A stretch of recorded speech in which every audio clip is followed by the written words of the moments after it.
ዝም በይ።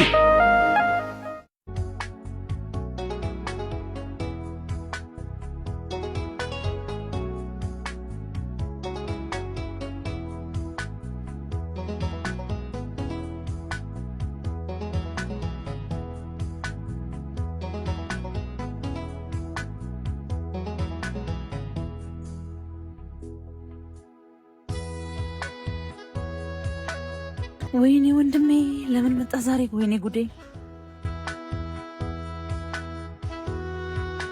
ወንድሜ ወደ ቤት አገባም ነበር?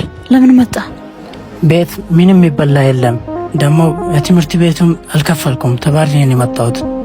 ወይኔ ወንድሜ ላንተ መሆን አቃተኝ። እንዴትም ብዬማ ላንተ መሆን አያቅተኝ። አስጨነቅኩሽ አይደለ? አረ በጭራሽ አላስጨነቀኝም። ቦስ አለ። በኋላ ተመልሰህ አትመጣም? አረ ጠዋትም ትምህርት ቤት ስል ምንም አልበላም። በጣም እርቦኛል። ወንድሜ ደግሞ ቦስ እንዳያኝሽ ደበቅ አድርገህ ያዘ።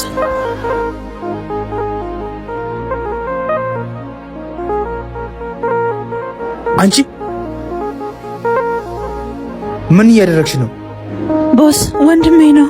በየቀኑ ገንዘብ ጎደለብኝ የምትይው ለውሽማሽ ገንዘብን እየበተንሽ ነው። አረ እንደዚህ አይደለም ቦስ። ዝም በይ።